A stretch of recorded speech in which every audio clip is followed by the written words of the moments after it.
Welcome to the Michigan Runner Show. Join us each time as we explore the people, the places, and the events that shape our great sport. Some people know the baseball averages and all that other kind of stuff. To me, it was the running stuff. So, and my interest led to the various collections that I've had.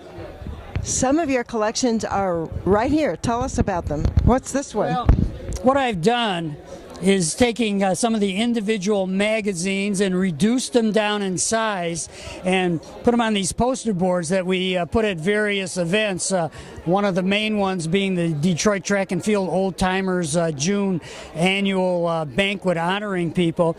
Like, these are magazines from the 20s and 30s, and you can see the different titles on them featuring track and field covers. Now, track and field up through 1950 was one of the three most popular sports. It was baseball, maybe one of the top four: baseball, horse racing, boxing, and track and field. And track and field from the 1900s to about 1950 was higher than basketball, higher than football, and higher than hockey. So you can see some of the covers, right over here.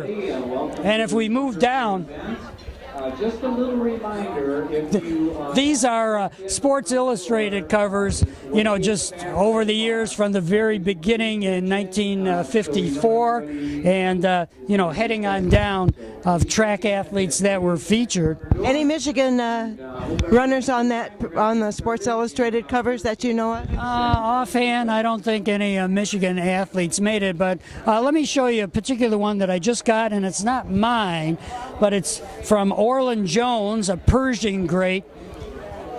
This is from 1925 Detroit News, and on the top you see Eddie Toland, two-time Olympic gold medal winner in 1932, winning the Detroit City Championship 100-yard dash.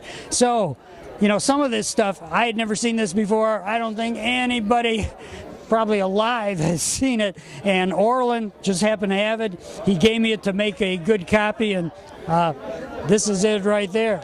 And that's an exciting story. Oh yeah, you got to love track and field to really appreciate it. So we're kind of a select group, and that's who's here today with Fort Tony.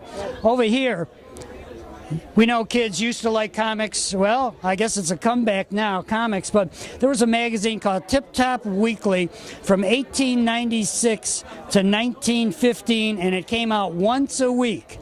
And they would feature, you can see the covers here of runners.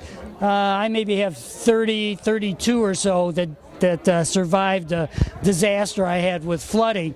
But again, a guy named Frank Merriwell and his brother Dick Merriwell, they did everything. Baseball, boxing, they went out west, they went on ships. And it was a kid's story that was, highly rated. Every kid wanted it, and it got passed on and on.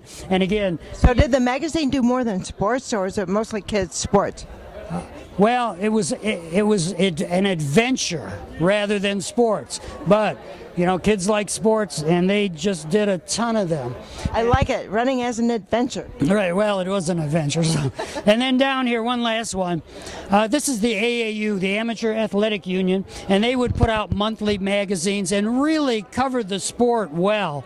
And the Amateur Athletic Union kind of ruled sports until finally payments began to come in the early 80s. And these are different track covers that they featured. It came out once a month, and they did national programs and stuff like this. So, I just love this stuff, and I'm glad to be able to put it in a format that when we come to places like this, that other people who have never even heard of or seen some of these things can have a chance for. I look forward to looking at them in more detail, because it's always cool to see what people can do with a cover. And track always makes great covers. Ed, thank you for talking with us. Well, it's great to be here, and we're all going to enjoy what's coming.